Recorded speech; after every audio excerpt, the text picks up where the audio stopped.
మొట్టమొదట మనం జాగ్రత్త తీసుకోవాల్సింది, ఉపవాసం ఉండటానికంటే కూడా ముందు దేవుని సన్నిధికి నా ప్రార్థన చేరుతుందా? ఉపవాస కూడికలో ప్రాముఖ్యమైన భాగం ఏంటంటే 2 గంటలు పాటలు అయిన తర్వాత మనము ప్రార్థన చేస్తాం. ఆ 2 గంటల్లో అందరూ ఉండాలనేదే నా ఆశ. ఎందుకు ఆ 2 గంటలు అంటే, దాని ముందు నేను కొన్ని అంశములు కూడా చెప్తాను. ఆ అంశముల కొరకు ప్రార్థించడానికి, వ్యక్తిగతంగా ప్రార్థించడానికి, అన్నిటికన్నా ముఖ్యంగా నీ ప్రార్థన దేవుని సన్నిధికి చేరటానికి, నిన్ను నీవే సిద్ధపరచుకోవటానికి. కాబట్టి దానికి ఏమని పేరు పెట్టానంటే గోల్డెన్ అవర్స్. కాబట్టి వాటిని బంగారం ఎవరైనా బాగొట్టుకుంటారా?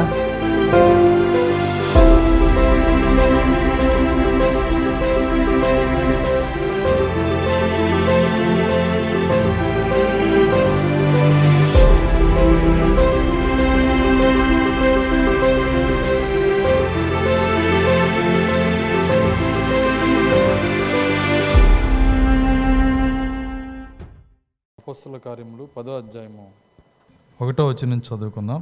ఇటలీ పట్టాలమనబడిన పట్టాలంలో శతాధిపతి అయిన కొర్నేలి అనే భక్తిపరుడు ఒకడు కైసరియలో ఉండెను. అతడు తన ఇంటి వారి అందరితో కూడా దేవుని యందు భయభక్తులు కలవాడై ఉండి ప్రజలకు బహు ధర్మము చేయొచ్చు, ఎల్లప్పుడూ దేవునికి ప్రార్థన చేయువాడు. పగలు ఇంచుమించు 3 గంటల వేళ దేవుని దూత అతని వద్దకు వచ్చి కొర్నేలి అని పిలుచుట దర్శనమందు తేటగా అతనికి కనబడెను. అతడు దూత వైపు తేరిచూచి భయపడి, ప్రభువా ఏమని అడిగాను. అందుకు దూత, నీ ప్రార్థనలు నీ ధర్మకార్యములను దేవుని సన్నిధికి జ్ఞాపకార్థముగా చేరినవి. ఇప్పుడు నీవు ఇప్పేకు మనుషులను పంపి పేతురు అను మారు పేరు గల సీమోనును పిలిపించుము. దేవుడు తన వాక్యం దీవించును గాక. ప్రార్థించుకుందాం.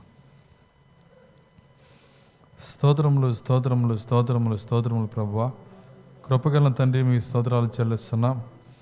తండ్రి యొక్క ఉపవాస కోడికలో నాయన, ఈ ప్రార్థనా కోడికలో మీరు మాతో కూడా ఉన్నందుకు వందనాలు చెల్లిస్తున్నాం. మీ సన్నిధి, మీ ప్రసన్నత మాకు ఇచ్చినందుకు స్తోత్రాలు. తండ్రి నాయన, కూడి వచ్చిన ప్రతి బిడ్డను మీ యొక్క స్వాధీనంలోకి మీరు తీసుకొనండి, మీ అభిషేకంలోకి తీసుకొనండి. దేవా సహాయము దయచేయండి నాయన. తండ్రి నిత్యముగా ప్రభు ఇంతవరకు నీ ఘనమైన నామమును పాటల ద్వారా కీర్తించి ఉన్నాం ప్రభు. వ్యక్తిగతంగా మేము ప్రార్థించి ఉన్నాము. మేము ఒక్కొక్కరుగా ప్రార్థించబోచుండగా కొద్ది నిమిషాలు నీ వాక్యంతో నేను ఆయన ఓ ప్రభు మేము ప్రభు ఆరాధించుటకు సహాయము దయచేయండి. నన్ను సిలుచాటును మరుగు చేయండి. నేను నన్ను బలపరచండి. మీరే మాట్లాడి మీ నామానికి మహిమ తెచ్చుకోమని యేసుక్రీస్తు నామములో ప్రార్థించి వేడుకొంచున్నాము.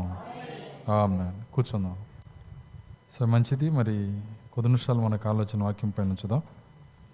ఒక 45 నిమిషాలు లేదంటే గంట సమయం లోపు దేవుని వాక్యాన్ని మనం చూద్దాం. చదవబడినటువంటి లేఖనంలో మరి కొర్నేలిని గురించి ఇక్కడ దేవుడు మాట్లాడుతూ ఉన్నాడు. ఇటలీ పట్టాలం అనబడిన పట్టాలంలో శతాధిపతి అయిన కొర్నేలి అను భక్తిపరుడు ఒకడు కైసరియలో ఉండెను. అతడు తన ఇంటి వారితో కూడా దేవుని యందు భయభక్తులు కలవాడై ఉండి ప్రజలకు బహు ధర్మము చేయొచ్చు, ఎల్లప్పుడూ దేవునికి ప్రార్థన చేయువాడు. తను ఎల్లప్పుడూ దేవునికి ప్రార్థన చేయువాడు. కాబట్టి మరి కొర్నేలి యొక్క గృహంలోకి దేవదూత ఎందుకు వెళ్ళాడంటే 2 కార్యాలు ఉన్నాయి అక్కడ. ఒకటి, కొర్నేలి మరి దేవుని యందు మరి భక్తి కలిగి ఉన్నాడని ఇక్కడ చెప్తుంది. రెండోది కార్యం ఏంటంటే ఆయన భయభక్తులు గలవాడై ఎల్లప్పుడూ దేవునికి ప్రార్థన చేస్తున్నాడు, ధర్మకార్యాలు చేస్తున్నాడు అన్నాడు. ఆయన అంటే దేవునికి ఇష్టమైన కార్యములన్నీ వెతికి ఆయన జీవిస్తున్నాడు. దానికి అర్థమైందంటే ఆయన ధర్మకార్యాలు చేయటం అని కాదు, లేకపోతే ఇంకొక కార్యం కాదు, కానీ దేవునికి ఏది ప్రీతికరమో అది గ్రహించి దాన్ని జీవిస్తున్నాడు ఆయన. కాబట్టి మన జీవితంలో కూడా మరి మన గృహాల్లో కూడా దేవదూతలు తిరగాలంటే, దేవదూతలు సంచరించాలంటే మన జీవితము కొర్నేలి జీవితం వలె ఉంటే ఖచ్చితంగా మన గృహాల్లో దేవదూతలు ఉంటారు. దేవదూతలు మన గృహాల్లో సంచరిస్తారు. కాబట్టి మన ఇల్లు ఎలా ఉండాలంటే దేవదూతలు సంచరించే ఇల్లుగా ఉండాలన్నాడు ఆయన. చూడండి అక్కడ ఆయన ఏమంటున్నాడంటే ఎల్లప్పుడూ దేవునికి ప్రార్థన చేయువాడు. పగలు ఇంచుమించు 3 గంటల వేళ దేవుని దూత అతని వద్దకు వచ్చి కొర్నేలి అని పిలుచుట దర్శనమందు తేటగా అతనికి కనబడెను. అతడు దూత వైపు తేరి చూచి భయపడి, ప్రభువా ఏమని అడిగాను. అందుకు దూత, నీ ప్రార్థనలు నీ ధర్మకార్యములు దేవుని సన్నిధికి జ్ఞాపకార్థముగా చేరినవి. కొర్నేలు యొక్క ప్రార్థన దేవుని సన్నిధికి జ్ఞాపకార్థంగా చేరిందంట. కాబట్టి కొర్నేలు యొక్క ప్రార్థన దేవుని సన్నిధికి చేరిందని దేవుడే సాక్ష్యం ఇస్తా ఉన్నాడు. ఇప్పుడు దేవుని సన్నిధికి చేరే ప్రార్థనలు ఉన్నట్లయితే దేవుని సన్నిధికి చేరని ప్రార్థనలు కూడా ఉంటాయిగా. ఉంటాయా ఉండవా? చూడండి, బైబిల్ ఏమంటుందంటే కొర్నేలి ప్రార్థన దేవుని సన్నిధికి చేరిందంట. చేరింది అని చెబుతున్నాడంటే చేరని కూడా ఉన్నాయని అర్థం అక్కడ. కాబట్టి మనము ప్రార్థన చేస్తున్నాము, కానీ ప్రార్థన చేసినప్పుడు మన ప్రార్థన దేవుని సన్నిధికి చేరిందా లేదా అనేది ప్రాముఖ్యమైన కార్యం. ఆమెను చెప్పగలరా? ఎందుకంటే దేవుని సన్నిధికి చేరే ప్రార్థన మాత్రమే మనకి ఆన్సర్ తీసుకొని వస్తుంది, మనకి సమాధానం తీసుకొని వస్తుంది. చూడండి, దేవుని యొక్క శక్తిని మన దాకా తీసుకొచ్చే కార్యం ఏంటో కాదు, ఆ యొక్క దేవుని సన్నిధికి చేరే ప్రార్థన. కాబట్టి మన ప్రార్థన దేవుని సన్నిధికి చేరుతుందా లేదా అని పరిశీలించుకోవాల్సిన అవసరత మరి బాధ్యత మన మీద ఉన్నాయి. ఈరోజు మనం ప్రార్థన చేయడానికి ముందు దీన్ని పరిశీలన చేసుకోవాలి. కాబట్టే మరి ఈ యొక్క ఉపవాస కోడికలో గోల్డెన్ అవర్స్ అని 2 ఉన్నాయి. ఒక కార్యం ఉంది. గోల్డెన్ అవర్స్ అంటే సువర్ణ గంటలు. అర్థమవుతుందా? సువర్ణ గడియలు. గంటలు అంటే మళ్ళీ ఈ గంటలు అనుకుంటారు, అవి కాదు. సువర్ణ గడియలు. ఏంటి సువర్ణ గడియలు అంటే మరి ఇప్పుడు మనం చేసిన 2 గంటల ప్రార్థనే. ఈ ఉపవాస కూడికి అంతట్లో విలువైంది 2 గంటల ప్రార్థన. ఎందుకంటే దీంట్లో నువ్వు పరిశీలన చేసుకోగలవు, దీంట్లో నువ్వు సిద్ధపడగలవు, దీంట్లో నీ ప్రార్థన దేవుని సన్నిధికి వెళ్తుందో లేదో చూడండి. దీంట్లో నువ్వు పరిశీలన చేసుకొని 2 గంటల్లో ఆయన రక్తంలో నువ్వు కడగబడి దేవుని సన్నిధికి చేరే ప్రార్థన నువ్వు చేయగలుగుతావు. ఎందుకంటే కాబట్టి ఈ 2 గంటల ప్రార్థన ఉపవాస కోడికలు ఎవరు మిస్ అవ్వద్దు. చాలా ప్రాముఖ్యమైన మరి గంటలు అవి. కాబట్టి మరి పాటలు అయిపోగానే 2 గంటల్లోకి మనం వెళ్తాము. కాబట్టి ఆ 2 గంటల ప్రార్థన నిన్ను ఎవరూ కదిలించరు. ఫోన్ కూడా స్విచ్ ఆఫ్ చేసేయండి. చక్కగా మీరు చేయాల్సిన పని ఏంటంటే, ప్రభువా, సరే మంచిది, అందరం ఒకసారి దేవుని స్తుతించుదాం. హల్లెలూయా. కాబట్టి మన యొక్క ఉపవాస కూడికలో ప్రాముఖ్యమైన భాగం ఏంటంటే 2 గంటలు పాటలు అయిన తర్వాత మనము మరి ప్రార్థన చేస్తాం. ఆ 2 గంటల్లో అందరూ ఉండాలనేదే నా ఆశ. ఎందుకు ఆ 2 గంటలు అంటే దాని ముందు నేను కొన్ని అంశములు కూడా చెప్తాను. ఆ అంశముల కొరకు ప్రార్థించడానికి, వ్యక్తిగతంగా ప్రార్థించడానికి, అన్నిటికన్నా ముఖ్యంగా నీ ప్రార్థన దేవుని సన్నిధికి చేరటానికి, నిన్ను నీవే సిద్ధపరచుకోవటానికి. కాబట్టి మరి దానికి ఏమని పేరు పెట్టానంటే, ఏమని పెట్టాను, దాని పేరేంటి? Golden hours. కాబట్టి వాటిని బంగారం ఎవరైనా బాగొట్టుకుంటారా? అర్థమవుతుందా? ఒకవేళ మనం పెట్టుకోకపోయినా పాతది ఎప్పుడుదో ఉంది, ఒక రింగో చైనో, అది పోతే మన ముఖాలు చూడాలేక. అర్థమవుతుందా? ఎందుకని? చూడండి, అది బంగారం. ఇది బంగారం కంటే విలువైంది ఇది. కాబట్టి గోల్డెన్ అవర్స్ని ఎవరు పోగొట్టుకోవద్దు. ఈ యొక్క ఉపవాస కోడికలో ఇది ఎందుకు గోల్డెన్ అవర్స్ అన్నానంటే, దేవునితో నువ్వు నేరుగా వ్యక్తిగతంగా మాట్లాడుకుంటావు. అక్కడ ఆ 2 గంటల ప్రార్థనలోనే నీ ప్రార్థన దేవుని సన్నిధికి చేరుతుందా లేదా అని నిర్ణయం అక్కడే జరిగిద్ది. ఎందుకంటే ఆయన రక్తంలో కడుక్కునే సమయం అదే, దేవునితో సమాధానపడే సమయం అదే. చూడండి, ఇది ప్రతి శనివారము 45 నిమిషాలు దొరికిద్ది మనకి. కానీ ఈ ప్రార్థనలో ఈ శనివారమే, అర్థమవుతుంది, నెలలో ఒక శనివారమే కదా ఇలా మనం ఉండేది. ఈ శనివారం 2 గంటలు దొరికిద్ది. కాబట్టి ప్రతి శనివారము ఎవరైతే ఆ 45 నిమిషాల్లో ఈ 2 గంటల్లో పాల్గొంటారో వాళ్ళు రక్తంలో మునిగి పైకి లెగుస్తారు. వాళ్ళు ఖచ్చితంగా వాళ్ళు కడగబడతారు. ఎందుకంటే దేవుని యొక్క రక్తం నీ ముందే పెట్టబడిద్ది. నువ్వు పరిశీలించుకోవడానికి అది మంచి సమయం. అది దేవుని సన్నిధి ఇక్కడ ఉన్నది. ఎందుకంటే ఇద్దరు ఎక్కడైతే నా నామం పెట్టకూడదురో వారి మధ్య నేను ఉంటానని వాగ్దానం చేసిన దేవుడు. ఆయన నిర్లక్ష్యం చేయడు. ఆయన మాట తప్పడు ఆయన. కాబట్టి ఆయన ఖచ్చితంగా ఇక్కడ ఉంటాడు. కాబట్టి మనము ఆ యొక్క గోల్డెన్ అవర్స్ను పోగొట్టుకోకూడదు. రెండో కార్యం ఏంటంటే, మన ప్రార్థన దేవుని సన్నిధికి చేరుతుందా లేదా అని పరిశీలన చేసుకోవాలి. చూడండి, దేవుని సన్ని కొంతమంది ప్రార్థన కప్పు కూడా దాటదంట. కప్పు కూడా అంటే ఈ రేకులు కూడా దాటి పైకి పోదు. ఆ విధంగా కాదు మనం ఉండాల్సింది. మన ప్రార్థన దేవుని సన్నిధికి ఎక్కిపోయే విధంగా ఉండాలి. మన ప్రార్థన దేవుని సన్నిధికి చేరాలంటే ఏం కావాలి? దేవునితో నీకు సమాధానం. ఏం కావాలండి? దేవునితో నీకు సమాధానం. చూడండి, కొర్నేలి దేవునితో సమాధానంగా ఉన్నాడు. దేవునికి ఇష్టమైన కార్యాలు జీవిస్తూ ఉన్నాడు. దేవుడు ప్రేమించే కార్యాలను ఇష్టపడుతున్నాడు ఆయన. కాబట్టి కొర్నేలి ఆయన యొక్క ప్రార్థన దేవుని సన్నిధికి చేరినది అని దేవదూత వచ్చి మాట్లాడుతున్నాడు. చూడండి, వచ్చిన దూత ఎవరో ఒక దూత కాదు. ఆ దూత ఎవరంటే అది ఆ దూత బైబిల్ ప్రవక్త ఏమంటున్నాడంటే, దూత అనగా పరిశుద్ధాత్మ అన్నాడు ఆయన. ఈ యొక్క అపొస్తల కార్యంలో ఉన్న దూత, సంచరించిన దూత ఎవరు కాదు, పరిశుద్ధాత్మే. అనగా యేసుక్రీస్తు యొక్క ఆత్మ థియోఫనీలో ఉండి సంచరిస్తూ ఉంది అక్కడ. అదే అపొస్తల కార్యములు. యేసుక్రీస్తు యొక్క ఆత్మ తన థియోఫనీలో ఉండి సంచరించటమే అర్థమవుతుంది. అదే అపొస్తల కార్యాలు. మీకు తెలుసా, ఇప్పుడు మరలా అపొస్తల కార్యం జరుగుతూ ఉంది.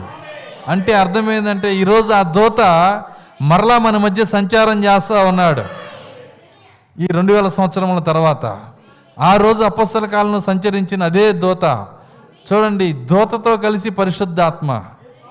వీటిని అర్థం చేసుకోవాలంటే మీరు చాలా ఎదగాలి. అయితే దీనికి ఎంత ఎదగాల్సిన అవసరం లేదు. కొద్దిగా మనసు పెట్టినా వీటిని అర్థం చేసుకుంటారు. ఆ మనసు పెడతానికి ఎదగాలి.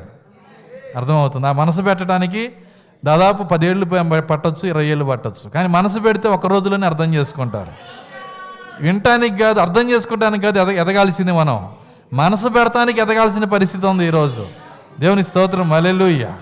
కాబట్టి ఈ యొక్క ఎఫ్ఎస్సి సంఘకాలంలో లేకపోతే అపొస్తల కార్యములో సంచరించిన అదే దూత, పరిశుద్ధాత్మతో కలిసి సంచరించిన అదే దూత ఈరోజు మన మధ్య సంచారం చేస్తున్నాడు. చూడండి, ఆయన థియోఫనీతో ఆయన కింగ్ థియోఫనీగా అందులో పరిశుద్ధాత్మ కలిగి ఈరోజు ఆయన సంచారం చేస్తున్నాడు. మన ప్రార్థనలు వింటున్నాడు ఆయన. మన ప్రార్థనలు దగ్గరగా వింటున్నాడు, చాలా దగ్గరగా. చూడండి, మన ప్రార్థనలు ఇప్పుడు మరి మన ప్రార్థనలు వినటానికి ఆయన ఎక్కడో పరలోకంలో లేడు. నువ్వు ఎక్కడ ప్రార్థన చేస్తున్నావో అక్కడే ఆయన ఉన్నాడు ఈరోజు. దేవుని స్తోత్రం, హల్లెలూయా. ఎందుకంటే మన కోసం పరలోకమే దిగొచ్చింది కనుక మనం పరలోకానికి వెళ్ళాల్సిన అవసరం లేదు. పరలోకమే మన కోసం దిగొచ్చింది. పరలోక రాజ్యం ఎక్కడుంది? మన మధ్యలో ఉంది. ఒరిజినల్ భాషలో మీలో ఉందన్నాడు ఆయన. మనలో ఉన్నది లేకపోతే మీలో ఉన్నది అంటున్నాడు ఆయన. కాబట్టి పరలోకానికి చేరే ప్రార్థనలు ఉన్నాయి అంటే పరలోకానికి చేరని ప్రార్థనలు కూడా ఉన్నాయని అర్థం. కాబట్టి మన ప్రార్థన చేరకపోతే అది ఎంతో భయంకరమైన విషయం. నువ్వు ఎన్ని అడిగినా నీ ప్రార్థన దేవుని సన్నిధికి చేరదు. కాబట్టి మనము ప్రార్థన దేవుని సన్నిధికి చేరకపోతే మరి మనము ఎంతకాలం నుంచి క్రైస్తవులుగా ఉన్నా, ఎంత ప్రార్థన చేసినా, ఎంతగా మనము గోజాడినా, ఉపవాసం ఉన్నా దానివల్ల ఉపయోగమే లేదు. కాబట్టి మొట్టమొదట మనం జాగ్రత్త తీసుకోవాల్సింది, ఉపవాసం ఉండటానికంటే కూడా ముందు దేవుని సన్నిధికి నా ప్రార్థన చేరుతుందా? ఆయన సన్నిధికి ఆయన నా ప్రార్థన వింటాడా? ఆయన సన్నిధికి మన ప్రార్థన వినాలి అంటే దానికి ఒక మార్గం ఉంది. ఏంటి ఆ మార్గం అంటే, దానియేలు గ్రంథము 10వ అధ్యాయము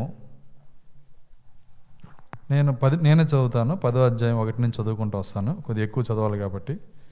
పారసీక రాజు కోరేషు పరిపాలన కాలంలో 3వ సంవత్సరమున బెల్తెషాజరు అను దానియేలునకు ఒక సంగతి బయలుపరచబడెను.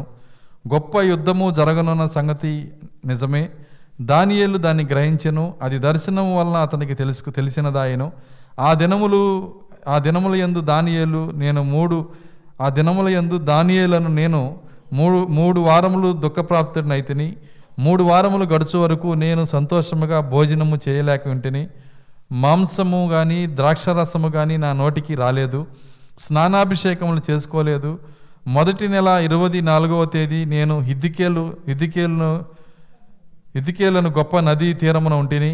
నేను కన్నులెత్తి చూడగా నారబట్టలు ధరించుకున్న ఒకడు కనబడెను. అతడు నడుమున మేలిమి బంగారు నడికట్టు కట్టుకొని ఉండెను. అతని శరీరము రక్తవర్ణపు రాతి వంటిది, అతని ముఖము మెరుపు వలె ఉండెను. అతని కన్నులు జ్వాలమయమైన దీపములను, అతని భుజములు పాదములను తలతలలాడు ఇత్తడిని పోలి ఉండెను. అతని మాటల ధ్వని నరసమూహపు కంఠధ్వని వలె ఉండెను. దానియేలు నాకు ఈ దర్శనం కలగగా నాతో కూడా ఉన్న మనుషులు దానిని చూడలేదు కానీ మిగుల భయక్రాంతులై దాగుకొనగలనని పారిపోయిరి.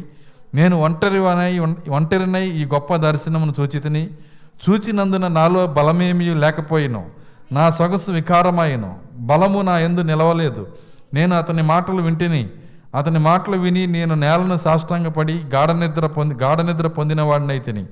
అప్పుడు ఒకడు చేతితో నన్ను ముట్టి నా మోకాలను అరచేతులను నేల మోపి నన్ను నిలవబెట్టి, దానియేలు, నీవు బహుప్రియుడు గనక నేను నీ యొద్దకు పంపబడి తిని. నీవు లేచి నిలవబడి నేను నీతో చెప్పు మాటలు తెలుసుకొనుమనెను. అతడు ఈ మాటలు నాతో చెప్పగా నేను వణుకుచూ నిలవబడి తిని. దానియేలు ఇద్దరిని చూశాడు. ఇక్కడ నేను ఆ స్టోరీ కోసం చెప్పట్లేదు, ప్రార్థన కోసమే చెప్తున్నాను. కొద్దిగా వచ్చాం కాబట్టి 2 మాటలు చెప్తున్నా. చూడండి, దానియేలు ఇద్దరిని చూశాడు. ఒకటి యోహాను 1వ అధ్యాయం, ప్రకటన గ్రంథం 1వ అధ్యాయంలో చూసిన యేసుక్రీస్తును చూశాడు. విస్తార జల ప్రవాహముల శబ్దం వలె ఆయన స్వరం ఉన్నది. కాబట్టి అది చూసిన తర్వాత, అనగా మనుష్య కుమారుని చూసిన తర్వాత ఇప్పుడు ఒక దూతను చూస్తున్నాడు. ఎవరా దూత అంటే గాబ్రియేల్. దానియేలును బలపరిచింది ఎవరంటే గాబ్రియేల్. కాబట్టి గాబ్రియేలు ఆయన బలపరిచి ఏమంటున్నాడంటే, దానియేలు భయపడకము, నీవు తెలుసుకొన వల్లని నీ మనస్సును అప్పగించి దేవుని ఎదుట నిన్ను తగ్గించుకొనిన ఆ మొదటి దినము మొదలుకొని నీవు చెప్పిన మాటలు వినబడినవి గనక. దానియేలు ప్రార్థన వినబడిందంట. ఎందుకు వినబడింది? తగ్గించుకున్నాడు. అర్థమవుతుందా? చూడండి, దేవుని ఎదుట తను తగ్గించుకుంటున్నాడు.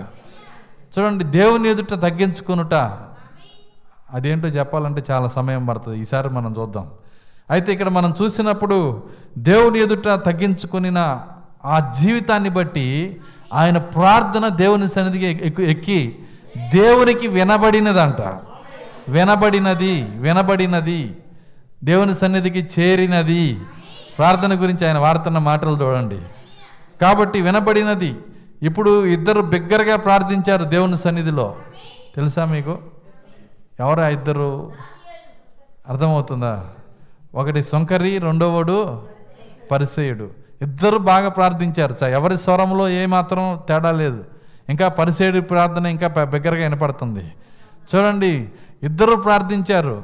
కానీ ఎవరి ప్రార్థన దేవుని సన్నిధికి చేరింది? ఎవరి ప్రార్థన దేవుడు విన్నాడు? ఇద్దరిలో ఎవరు తగ్గించుకున్నారో? ఏం చేశారండి? ఎవరు తగ్గించుకున్నారో ఆయన అంటున్నాడు, ప్రభువా నేను 30 ఏళ్ళ నుంచి ఇక్కడ ఉన్నాను వర్తమానంలో అని చెప్పట్లా. అర్థమవుతుందా? తాను ఏ విషయంలో కూడా పెంచుకోవట్లా.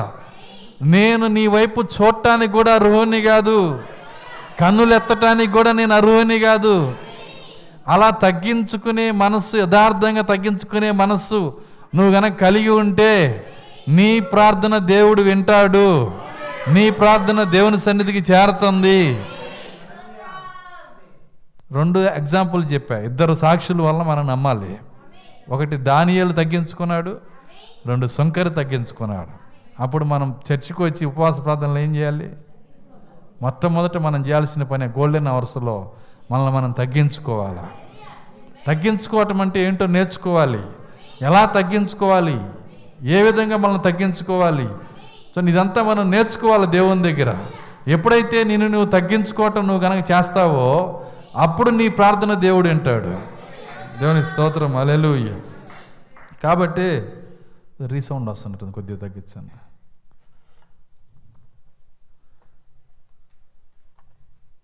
సో ప్రార్థన గురించి ప్రవక్త చాలా కార్యాలు ఆయన చెప్పాడు. ఆయన చెప్పిన కొన్ని మాటలు నేను చదివి ముందుకు వెళ్తా.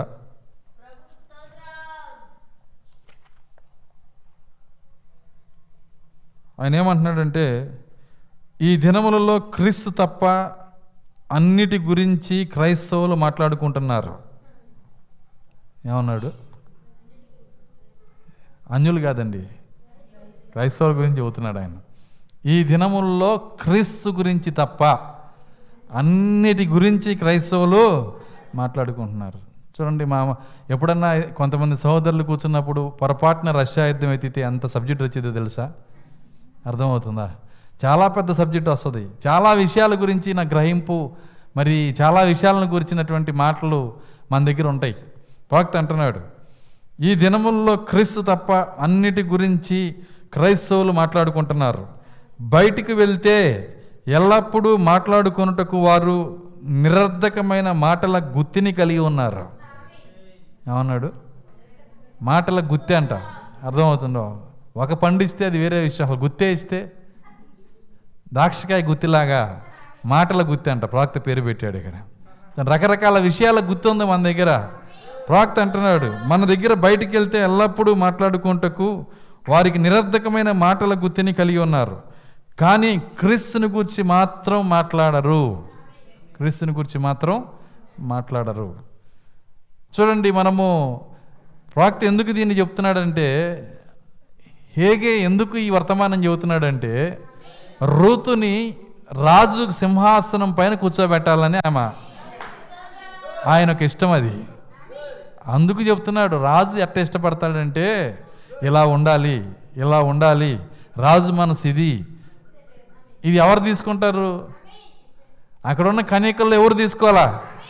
ఎస్తేరు మాత్రం కూర్చొని కాసుకొని ఉంది. అట్లాగా రాజు, నేను బయటికి వెళ్ళి ఏది పడితే అది పద్దాక అనేక విషయాలు మాట్లాడటం ఇష్టం లేదా? నేను ఆయన గురించే మాట్లాడాలా? అట్లయితేనే నేను ఆయన సింహాసనం పక్కన ఆయనతో పాటు కూర్చుంటానా? ఎవరు పట్టుకున్నారు ఈ కార్యాన్ని? ఎస్తేరు. ఏ ఎస్తేరు? అర్థమవుతుందా? ఆ ఎస్తేరు పట్టుకుంటే ఉపయోగం లేదు. ఇప్పుడు పట్టుకోవాల్సింది మనమే. ఈరోజు నేడ అయిపోయింది, నేడ సమయం అయిపోయింది.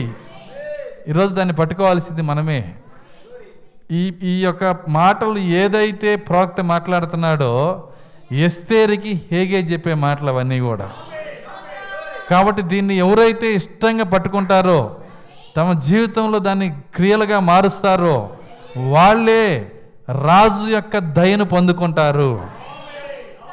రాజు యొక్క దయను పొందుకుంటారు. చూడండి, కాబట్టి మరి రాజు యొక్క దయ, అక్కడ రాజు ఎస్తేరుని దేని బట్టి పెళ్లి చేసుకున్నాడు? ఆమె మీద దయ కలిగిందంట ఆయనకి. ఆమె మీద దయ కలిగింది. చూడండి, దయతో పెళ్లి చేసుకునే వాళ్ళు చాలా కష్టం అండి. మీరు ఎప్పుడైనా ఏ పెళ్లి కొడుకునైనా పెళ్ళైన వాళ్ళందరిని అడగండి, నువ్వు చేసుకోబోయే అమ్మాయి మీద జాలిపడి చేసుకున్నావా అని. ఎవరైనా సాక్ష్యం ఇస్తారని చెప్పండి. వింటున్నారా? కనీసం జాలిపడమంటే కూడా కోపం వస్తుంది తెలుసా? ఈ వర్తమాన యవనస్తులకి ఎవరికైనా మనం చెప్పామనుకో, అయ్యా అమ్మాయి నల్లగా ఉంది అయినా చేసుకో అంటే అర్థమవుతుందా?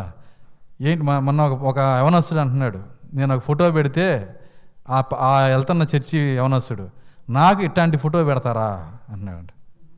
అర్థమవుతుందా? ఎంత కోపం వస్తుందో చూడండి. వర్తమానంలోని యవనస్తులకి వాళ్ళు వర్తమానంలో ఉన్నారు అని పేరుకు మాత్రమే, కానీ వర్తమాన ఆత్మ వాళ్ళ లోపల లేదు అక్కడ. వాళ్ళ కోపం వస్తుంది. ఎందుకని? అప్పుడు మరి జాలిపడి ఎవరు చేసుకుంటారో ఒకసారి మీరు ఆలోచన చేయండి. ఒకే ఒక పురుషుడు ఉన్నాడు. ఎవరు? ప్రభు అయిన యేసుక్రీస్తు. ఆయన మాత్రమే జాలిపడి, ఎవరి పట్ల జాలి పడతాడో, ఎవరిపైన దయ చూపిస్తాడో వాళ్ళని ఆయన వివాహం ఆడతాడు. అంటే ఆమె దయ పొందే స్థితిలో ఉండాలి. ఆమె విక్టోరియా రాణిలాగా ఉంటే చేసుకోడు. అర్థమవుతుందా? ఆమె ఏదో అన్నీ ఉంది, నాకేం పర్వాలేదు, నాకేం కుదరలేదు అంటే అట్లా చేసుకోడు ఆయన. లవోదికి ఆ మాట ఉంది, నాకేంటి కొదువు అంది. అందా లేదా? ఆయన అన్నాడు, ఏమైనా బయటికి పంపించండి అన్నాడు ఆయన. మరి నీ కోసం ఎవరున్నారు? ఉన్నారు. తగ్గించుకునే వాళ్ళు ఉన్నారు, దేన మనసు కలిగిన వాళ్ళు ఉన్నారు. ఉన్నారా?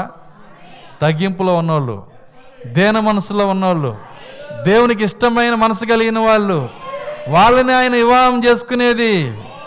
దేవుని స్తోత్రం, హల్లెలూయా. కాబట్టి మన హేగే ఈ కార్యములన్నీ నేర్పిస్తున్నప్పుడు దాన్ని నా కోసమే, మన కోసమని ఎప్పుడు అనుకోకూడదు.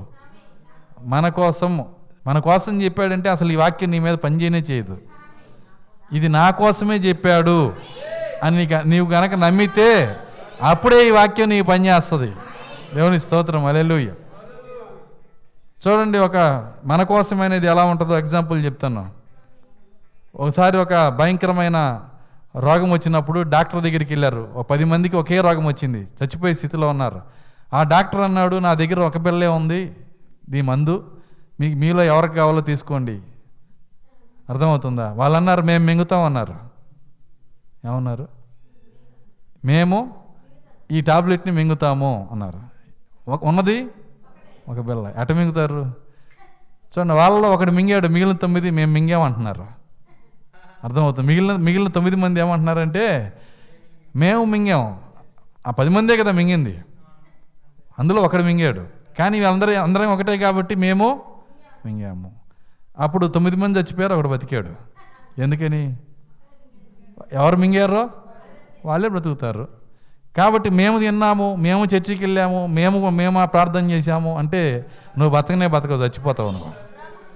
మేము కాదు కావలసింది, నేను చర్చికి వెళ్ళాను, నేను ప్రార్థన చేశాను, నేను మింగాను, నా కోసమే. దేవుని స్తోత్రం, హల్లెలూయా. కాబట్టి చర్చికి వచ్చేటప్పుడు వ్యక్తిగతంగా రావాలి. ఎవరి కోసమో మనం రాకూడదు. నా కోసమే నేను వస్తున్నాను ప్రభువా. చూడండి, కుటుంబంగా కూడా దేవుడు లెక్క అడగడు, వ్యక్తిగతంగా నీ ఆత్మను అడుగుతాడంట ఆయన. వ్యక్తిగత రెస్పాన్సిబిలిటీ నీకు ఉండాలి. కాబట్టి మనము ఇవన్నీ తీసేయాలా. దావీదు అంటున్నాడు, ఆయన భక్తుడు అంటున్నాడు, ఏమంటున్నాడంటే నా పక్కన 1000 మంది కూలినాను, నా కుడి పక్కన 10,000 మంది కూలినా. కూలితే కూలని నాకెందుకు, చర్చికి రాకపోతే మానని నాకెందుకు. అర్థమవుతుందా? ఉన్న చర్చిలో వాళ్ళు 99% రాకపోయినా నేను వెళ్తా చర్చికి. కారణం ఏంటి? నేను నా కోసం వెళ్తున్నాను. దేవుని స్తోత్రం, హల్లెలూయా. అందుకే నేను ఒక కార్యం చెప్పాను. నేను ఒకసారి బస్సులో వెళ్తుంటే ఆ బస్సు దాని అంత దట్టిగా ఉందంటే ఎక్కడ చూసినా చెనక్కాయలు తిన్న తొక్కలు, అర్థమవుతుందా, ప్యాకెట్లు, తినేసి పడేసిన ప్యాకెట్లు, అంతా భయంకరంగా ఉంది, భయంకరమైన మురిగ్గా ఉంది ఆ బస్సు. అక్కడ ఏమని రాస్తుందంటే ఎదురుగా, ఈ బస్సు మన అందరిది, దీన్ని మనం పరిశుభ్రంగా ఉంచుదాం. దాన్ని చూసే వీళ్ళు ఆ పని చేస్తున్నారు. అర్థమవుతుందా? నేను అనుకున్నా, ఆ చెనక్కాయలు తినేవాడికి ఆ బస్సు వాడి పేరుని రాస్తే, అర్థమవుతుందా, పొరపాటున ఆ శనక్కాయలు తినేవాడికి ఆ బస్సు వాడి పేరుని కనుక రిజిస్ట్రేషన్ చేస్తే వాడు వేస్తాడు ఆ చెత్త. ఎందుకని? ఏసీ వాళ్ళని చూస్తే కోపం వస్తూ ఉంటుంది, ఒరే నా బస్సురా ఇది, ఎందుకంటే పాడు చేస్తున్నారు. కాబట్టి ప్రభువు నీకు వ్యక్తిగతంగా సొంతమైతే, క్రీస్తుకి వ్యతిరేక కార్యాలు చేస్తున్నప్పుడు నీకు కోపం వస్తుంది. ఇది నా సంఘం, ఇది అర్థమవుతుందా, ఇది నా యొక్క ప్రజలు, వీళ్ళు ఎందుకు క్రీస్తుని సొంతమయ్యాడు గనక. ఇప్పుడు బస్సుని పక్కన పెట్టి క్రీస్తుని పెట్టుకోండి. అక్కడ క్రీస్తుని కనుక నువ్వు సొంతం చేసుకుంటే నీవు పాడు చేయవు, పాడు చేసే వాళ్ళని చూసినా కోపం వస్తుంది. ఎప్పుడు? క్రీస్తు సొంతమైనప్పుడు. సో నేను బస్సుని క్రీస్తుని 2 కలుపుతున్నాను ఇక్కడ. కాబట్టి ఎవరికి క్రీస్తు సొంతమవుతాడో వాళ్ళు క్రీస్తు కొరకు జీవిస్తారు. అంతేకాదు, ఎవరైనా క్రీస్తుకు విరోధంగా జీవిస్తున్నప్పుడు వాళ్ళ కోపం వస్తుంది. వాళ్ళు దాన్ని సరిచేస్తారు వాళ్ళు. ఎందుకని? క్రీస్తు ఆయన సొంతమయ్యాడు కాబట్టి. క్రీస్తు మీద ఎవరైనా నిందలేస్తే కోపం వస్తుంది. నా క్రీస్తు పైన, నా దేవుడి పైన నువ్వు నిందలేస్తావా అని కోపం వస్తుంది. కాబట్టి ఎప్పుడు కూడా దేవుడు మనల్ని సంఘముగా సంధించడు. ఆమేన్ చెప్పగలరా? సంఘముగా మనల్ని సంధించడు, వ్యక్తిగతంగా నేను సంధిస్తాడు. కాబట్టి నువ్వు వ్యక్తిగతంగానే ప్రార్థన చేయాలా. వ్యక్తిగతంగానే దేవుణ్ణి అడగాలి. నీ కోసం ఎవరు అడిగితే దేవుడు వినడు. అర్థమవుతుందా? నీ కోసం నువ్వే అడగాలి, నీ కోసం నువ్వే ప్రార్థన చేయాలి. కొంతమంది నా కోసం ప్రార్థన చేయండి, నా కోసం ప్రార్థన చేయండి అందరిని అడిగి వీళ్ళు మాత్రం చేయరు. అర్థమవుతుంది? అది కాదు, అట్లా కాదు ఉండాల్సింది. మొట్టమొదట నీవు ప్రార్థన చేయాలా. అర్థమవుతుందా? ప్రభువా, ఈ మోషే చెయ్యి ఎత్తలేకపోతున్నాడు, ఈయన కోసం మేము చేయెత్తుతామని పక్కనున్న వాళ్ళు చేతులు ఎత్తారనుకో, కుదిరిద్దా? చెప్పండి. మోషే చేతులు ఎత్తలేకపోతున్నాడని మరి ఆయన చేతులు పట్టుకొని లేపిన వాళ్ళు ఆయన చేతులు వదిలేసి వాళ్ళు చేతులు ఎత్తారనుకోండి, దేవుడు ఆ ప్రార్థన సమాధానం ఇస్తాడా? మరియ లేచి యూదా ప్రదేశంలోని కొండసీమల్లోనున్న ఒక ఊరికి త్వరగా వెళ్ళి జకర్యా ఇంటిలో ప్రవేశించి జకర్యా ఇంట్లో ఎవరున్నారు? అందుకని జకర్యా ఇంటికి వెళ్ళింది. ఆమె బంధువుని కలుసుకోవడానికి వెళ్ళింది. ప్రవేశించి ఎలిజబెత్కు వందనం చేసిను. దేంతో స్టార్ట్ అయింది? వందనంతో స్టార్ట్ అయింది. ఎందుకంటే అక్కడ మాట్లాడుకున్న మాటలన్నీ రికార్డ్ అయినాయి, ఇక్కడ రాశారు. వందనాలు అయిపోయిన తర్వాత ఎలిజబెత్ మరియా యొక్క వందనవచనం వినగానే ఆమె గర్భంలో శిశువు గంతులు వేసెను. మరియా వందనాలు చెప్పినప్పుడు గర్భంలో శిశువు ఎందుకు గంతులు వేశాడు అంటున్నారా? చూడండి, లోపల జీవం ఉంది. మరియా ఎవరిని గర్భం ధరించింది? నేనే జీవమును అన్నాడు ఆయన. జీవమును గర్భము ధరించింది. ఆ గర్భము ధరించిన వ్యక్తి వెళ్తేనే మృతతుల్యమైనటువంటి యోహాను గంతులేసాడు అక్కడ. వింటున్నారా? అక్కడ యోహాను గంతులేయటానికి 7వ ముద్ర మర్మం దొరకలా. చాలామందికి మర్మం దొరికితేనే కదండి మేము కేకలేసేది అంటారు. నిజంగా మర్మం ఏంటో తెలియని వాళ్ళు అలా ఉండేది. ఈరోజు ఒరిజినల్ మర్మం ఏంటంటే పరిశుద్ధాత్మే మర్మం. ఆయన్ని జీవితంలోకి వస్తే ప్రతి మర్మం ఇప్పబడిద్ది. ఆత్మ లేకుండా మర్మాలు ఎదుగుతూ ఉన్నారు చాలామంది. నిజమైన క్రైస్తవ జీవితమే లేదు. కనీసం కొద్దిగా ఒక అడుగు కూడా క్రైస్తవులుగా జీవించలేరు. కానీ వాళ్ళకి ఏం కావాలంటే మర్మాలు. నేను మర్మాలు చెప్పలేక ఈ మాట చెప్పట్లా. నేను చెప్పే మర్మాలు మైండ్ కరుగుతుంది మీకు. అయితే నేను దాని గురించి చెప్పట్లేదు. ఎందుకు చెబుతున్నానంటే ఉపయోగం లేదు మర్మాలు చెప్పినా. చెప్తాను ఎవరికి ఎప్పుడు ఉపయోగం. అది నీ పునాది కరెక్ట్గా ఉన్నప్పుడు.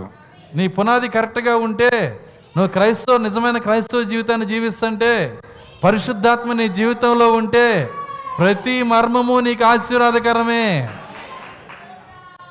అది లేనప్పుడు ఆ మర్మం వల్ల మనకి ఏ ఉపయోగమో లేదు. చూడండి, ఒక వ్యక్తి స్కూల్కి వెళ్ళే మనసే లేదు, కానీ డిగ్రీలో ఏం చెప్పారని డిగ్రీ స్టూడెంట్ని ఎమ్మడి పెడతాంటే ఎట్లా కుదిరిద్ది? అర్థం. స్కూల్కి వెళ్ళే మైండ్ వాడికి లేదు. స్కూల్కి వెళ్ళడు, కూర్చొని వినడు, పట్టించుకోడు. కానీ వాడికి డిగ్రీలో ఏం చెప్పారు చెప్పు అంటాడు. డిగ్రీలో ఏం చెప్తే వాడికి ఏమర్థమైద్ది? దానివల్ల ఉపయోగం లేదు. చూడండి, ఇక్కడ ఒక ఊరికి త్వరగా వెళ్ళి జకర్యా ఇంటిలో ప్రవేశించి ఎలిజబెత్కు వందనాలు చేసెను. మొట్టమొదట వందనాలు. ఎప్పుడైతే వందనాలు చేశారో ఇక దాని తర్వాత ఏం మాట్లాడాలి? ఎప్పుడొచ్చావు? అర్థమవుతుందా? ఏంటి సంగతులు? అంటే కూర్చుంటే మళ్ళీ సాయంత్రం లేచేది. ఇక ఏంటి? ఎప్పుడైతే కూర్చున్నారో ఇక లోక సంచారం చేసి వస్తుంది నాలుక. బైబిల్ చెప్తుంది వారి నాలుక లోక సంచారము చేయును అని ఉంది. చూడండి, నాలుక లోక సంచారం చేస్తే ఉపయోగం లేదు. ఆత్మ పరలోకంలో ఉంటేనే ఉపయోగం ఉంటుంది. ఈరోజు చూడండి, ఆయన ఏమంటున్నాడంటే ఎప్పుడైతే ఆమె వందనాలు చేసిందో ఆ యొక్క యోహాను గంతులేసాడంట.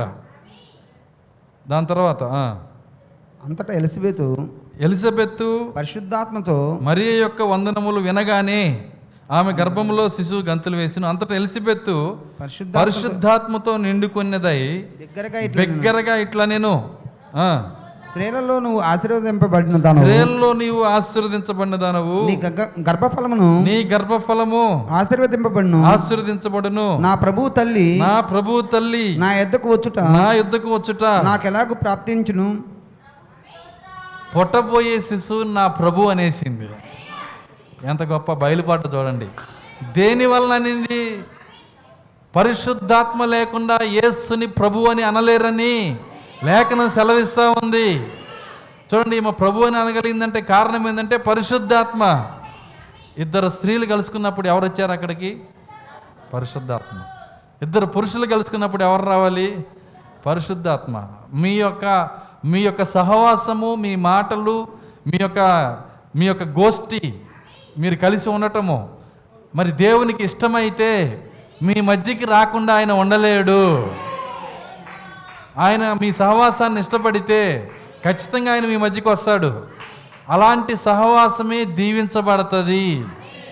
ఆమె చెప్పగలరా? అలాంటి సహవాసమే దీవించబడుతుంది. ఎందుకంటే ఆ సహవాసానికి అంతం లేదు.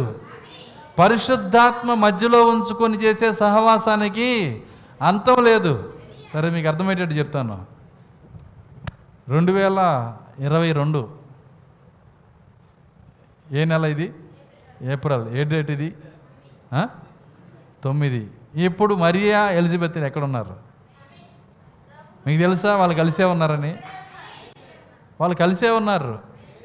సరే, 2022 ఇప్పటికే వాళ్ళు కలుసుకొని 2022 సంవత్సరాలు అయింది. 10,22,000 అర్థమవుతుందా? ఈ సంవత్సరం ఏందండి? 2,000 కాదు, 10 లక్షలు వేసాను నేను. 10,22,000. వాళ్ళిద్దరు ఎక్కడ ఉంటారు? ఎందుకు కలిసి ఉంటారు? వాళ్ళ సహవాసం మధ్యలో పరిశుద్ధాత్మ ఉంది గనక. అర్థమవుతుందా? కాబట్టి మనము మన సహోదరితో మనము నిత్యత్వం అంతా కలిసి ఉండాలంటే మన మాటల మధ్యలో పరిశుద్ధాత్మ దిగి వస్తేనే మన సహవాసం శాశ్వతంగా ఉంటుంది. దేవుని స్తోత్రం, హల్లెలూయా.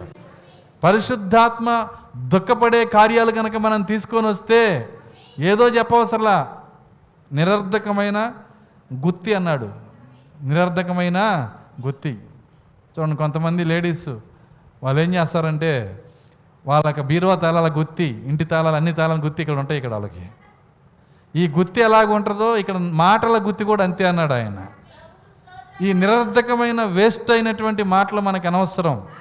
వాటి నుంచి మనం బయటికి మనకి తెలియకుండానే దాంట్లోకి మనం వెళ్ళిపోతుంటాం. చూడండి, ఎవరైనా వెళ్తారు. అది పరిశుద్ధులైతే వెళ్ళరు అనుకోమాకండి. ఎంత పరిశుద్ధులైనా ఖచ్చితంగా ఈ యొక్క అనవసరపు కార్యాల్లోకి వెళ్ళిపోతారు. అయితే ప్రతి సమయము మనల్ని మనమే పురిగొల్పుకొని అయ్యో నేను జారిపోయాను, అయ్యో నేను పడిపోయానని దేవుని సన్నిధిలో ఒంటరిగా కూర్చొని ప్రార్థన చేసి తిరిగి లేవటంలోనే మన విజయం ఉన్నది. పడిపోవటంలో అందరూ పడిపోతారు, కానీ లేచేది జై జీవితం ఎవరికి ఉన్నదో వాళ్ళే. ప్రతి ఒక్కళ్ళు పడిపోతారు, కానీ లేచేది ఎవరంటే జై జీవితం కలిగిన వాళ్ళు. వీరులు మాత్రమే తిరిగి లేవుస్తారు. పడిపోయి అలాగే కొట్టుకొని పోకూడదు. మనం పైకి లెగవాలి. మన పొరపాటును మనం గ్రహించే స్థితిలో ఉండాలి. ఒకవేళ మనం గ్రహించలేకపోతే దేవుని దగ్గర పెట్టాలి. ప్రభువా, నా యందు నీకు ఆయాసకరమైన మార్గం ఏదైనా ఉందేమో నన్ను పరిశీలించి నాకు తెలియజేయమని దేవుని దగ్గర అడగాలి. అది నిజమైన క్రైస్తవ జీవితం అంటే. దేవుని స్తోత్రం, హల్లెలూయా. ఎందుకంటే తీర్పు అతి సమీపంగా ఉంది. ఆమె చెప్పగలరా? ఏంటి తీర్పు? సహోదరు అంటుంది ధవళ సింహాసన తీర్పు. ఆయన సింహాసనమే కూర్చొని ప్రజలను ఏం చేస్తాడు? తీర్పు తీరుస్తాడు. ఎంత టైం ఉందో తెలుసా దానికి? ఎత్తబడాలి. ఎత్తబడిన తర్వాత 1000 ఏళ్ల పరిపాలన అవ్వాలి. అర్థమవుతుందా? 1000 ఏళ్ల పరిపాలన అయిన తర్వాత అప్పుడు ధవళ సింహాసన తీర్పు. నేనేమన్నాను? తీర్పు అతి సమీపంగా ఉందన్నాను. 1000 ఏళ్ళు ఉందని చెప్పాలా నేను? అప్పుడు ఈ తీర్పు ఏంటి? మీరు దాన్ని గమనించాలి. తీర్పు ఏంటో కాదు, ఎత్తబడితే తీర్పు. ఏందండి? ఎత్తబడటమే తీర్పు. ఎత్తబడటం తీర్పు ఎట్టయిద్ది? చూడండి, దీన్ని అర్థం చేసుకోవాలంటే ఒక కార్యం చెప్తాను. ఎత్తబోటు తీర్పు ఎలా అయిద్దంటే, కొంతమంది ఏమంటారంటే నేనే పరిశుద్ధుణ్ణి, నేనే పరిశుద్ధాత్మ కలిగి ఉన్నాను, నాదే సత్యము. చూడండి, కొంతమంది చెప్తున్నారు, ఒక వ్యక్తి చెప్తున్నాడు, ఇంకో వ్యక్తి ఏమంటున్నాడంటే అతను కూడా చెప్తున్నాడు నేనే పరిశుద్ధుణ్ణి. అర్థమవుతుందా? నేను పట్టుకున్న వర్తమానమే కరెక్ట్ అని చెప్తున్నాడు ఇంకో వ్యక్తి. ఇద్దరు చెబుతున్నారు నాదే కరెక్టు, నా వర్తమానమే కరెక్టు, నేను నమ్మేదే కరెక్ట్ అని ఒకటి చెప్తున్నాడు. ఇంకో పక్కన ఉన్న వ్యక్తి ఏం చెప్తున్నాడంటే నాదే కరెక్ట్ అని చెప్తున్నాడు. అదే రోజు ఎత్తబాటు వచ్చింది. వింటున్నారా? ఎత్తబాటు వచ్చినప్పుడు ఒకడు ఎత్తబడ్డాడు, ఒకడు ఎడబడ్డాడు. ఇప్పుడు ఇందులో ఎవరిది కరెక్టు చెప్పండి? ఎవరిది కరెక్ట్ అండి? ఎత్తబడినోడిది కరెక్ట్. ఎవరు తీర్పు తీర్చారు ఈ సంగతి? ఎవరు చెప్పారు?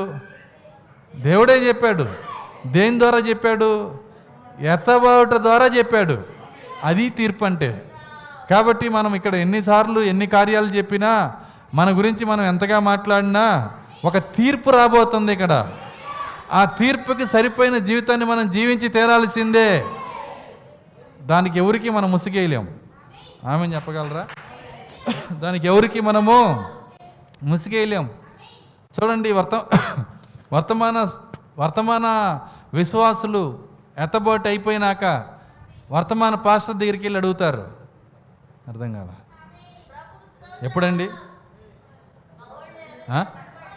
ఎత్తబడిన తర్వాత వాళ్ళు అంటారు, పాస్టర్ గారు మీరే ముందు ఎత్తబడతారు అనుకుంటే మీరు వెళ్ళలేదు ఏందండి?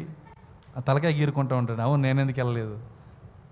ఎన్నో మాటలు చెప్పొచ్చు, నేనే ఎత్తపడతానని చెప్పొచ్చు, బల్లలు బగల కొట్టచ్చు, ప్రసంగ పెట్టాలి మరి ఇక తన్నొచ్చు. ఎన్ని చేసినా ఆ తీర్పుకు తగిన జీవితం వారి లోపల లేకపోతే వాళ్ళు ఎత్తబట్టిన వాళ్ళు పోగొట్టుకుంటారు. కాబట్టి ఆ తీర్పుకు తగిన జీవితం ఉందో లేదో ఎవరికి తెలిసిద్ది? ఆన్సర్ బాగా చేసిందమ్మా. ఎవరికి వాళ్ళకే తెలిసింది, ఎవరికి తెలియదు అది.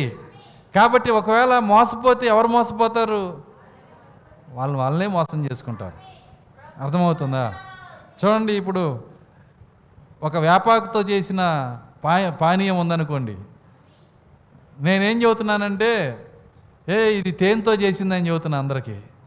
అందరూ అంటున్నారు తేనె తాగబోతున్నాడు అని. నేను అందరికీ తేనె తాగుతున్నానని చెప్పి అందులో ఏముందో నాకు తెలుసు. అందులో ఏముంది? వేపాకుతో చేసిన కట్టిక చేదు ఉంది. ఇప్పుడు నేను దాన్ని తాగితే మోసపోయేది ఎవరు? వాళ్ళ కోసం నేను తాగాను. అందరి ముఖాలేమో తేనె తాగానని ఆనందంగా ఉంటే నా ముఖం ఎట్టుంది? చేదుగా ఉంది. కానీ ఇప్పుడు మోసపోయింది ఎవరు? వాళ్ళ నేనా?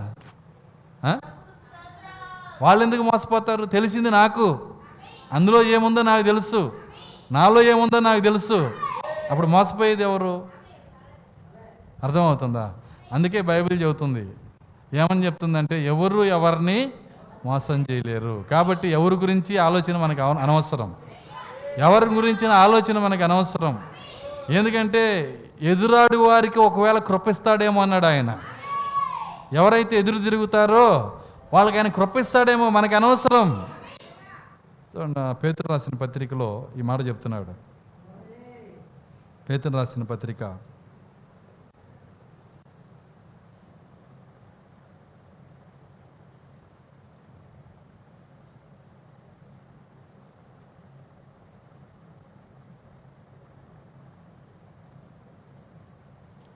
1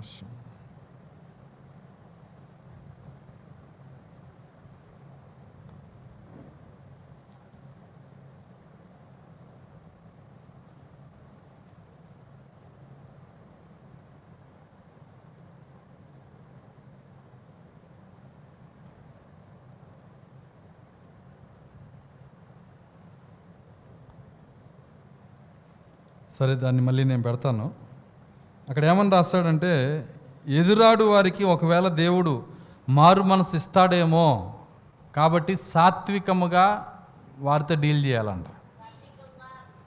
ఏమన్నాడంటే సాత్వికముగా అంటే అర్థమైందంటే నీకేం తెలుసు ఆ వ్యక్తి మారతాడేమో, చివరి క్షణంలో మారచ్చు. కాబట్టి ఆ వ్యక్తి సంగతి మనకెందుకు? ఆమె చెప్పగలరా? ఆ వ్యక్తుల గురించి మనకు అనవసరం. ఎవరు ఎప్పుడు మారతారో తెలియదు, ఎవరు ఎప్పుడు రక్షించబడతారో తెలియదు, ఎవరు బాగానే ఉన్నామనుకున్నారో వాళ్ళు మునిగిపోతారో తెలియదు. మనకు తెలియదండి ఆ కార్యాలన్నీ, ఖచ్చితంగా తెలియదు. కాబట్టే ప్రవక్త ఒక వర్తమానం చెప్పాడు, తీర్పు రోజు వింతలు అన్నాడు ఆయన. తీర్పు రోజు వింతలు. అక్కడికి వెళ్ళినాక అక్కడ ఎట్లాంటి వింతలు ఉంటాయి అంటే, ఈ వ్యక్తి ఖచ్చితంగా పోతాడు అనుకుంటే వాడు పాతాళంలో ఉంటాడు. అసలు ఈ వ్యక్తి పోనే పోడనుకున్నాడు పరలోకంలో దేవుని సింహాసనం పక్కన కూర్చుంటాడు. మనకేం తెలుసు? అర్థమవుతుందా? తెలియని వాడి గురించి మాట్లాడటం బుద్ధిహీనత. కాబట్టి ఎవరి గురించి మనం మాట్లాడాల్సిన అవసరం లేదు. ముందు మన గురించే మనం మాట్లాడాలి దేవుని దగ్గర. ప్రభువా, వ్యక్తిగతంగా నేను నీ దగ్గరకు వచ్చాను, నా కోసమే నేను ప్రార్థన చేస్తున్నాను. ఎందుకంటే ఎవరి మీద మనం నేరస్థాపన చేయటానికి లేదు. ఎందుకంటే వాళ్ళు ఏ క్షణమైనా రక్షించబడవచ్చు, వాళ్ళు దూకి వెళ్ళిపోవచ్చు. నేను బాగానే ఉన్నాననుకుంటే మనం మునిగిపోవచ్చు.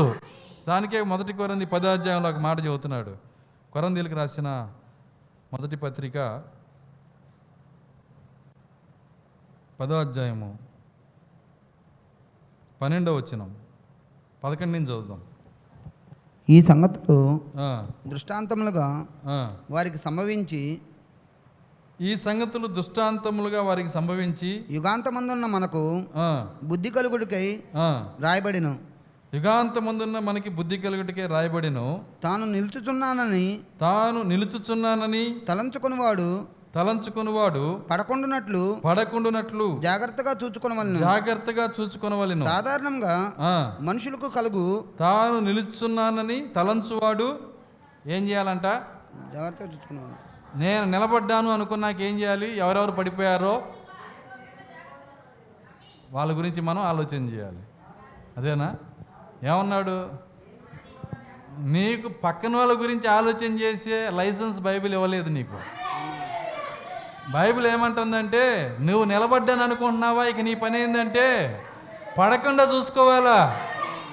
పడిపోయి ఉన్నావా, నీ పని ఏంటంటే నిలబడే విధంగా ప్రార్థన చేయాలా. నీ గురించి ఆయన మాట్లాడుతున్నాడు. కాబట్టి చక్కగా చెబుతున్నాడు, ఇక నేను నిలబడ్డాను అనుకున్నాడు పడకుండా చూసుకోవాలా. దేవుని స్తోత్రం, హల్లెలూయా.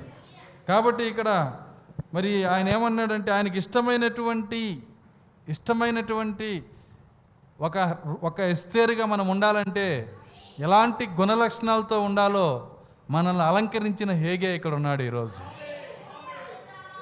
ఆ హేగే ఎవరో కాదు, ప్రవక్తలో ఉన్న పరిశుద్ధాత్మ. ఈ గడియ ఏలియాలో ఉన్న పరిశుద్ధాత్మ. ఆయన వెళ్ళిపోలేదు, ప్రవక్త వెళ్ళిపోయాడు కానీ ఆయన వెళ్ళిపోలేదు. ఆయన ఇక్కడే ఉన్నాడు ఈరోజు. ఆయన మనల్ని అలంకరిస్తున్నాడు. దేంతో అలంకరిస్తున్నాడంటే ఈ వర్తమానంతోనే.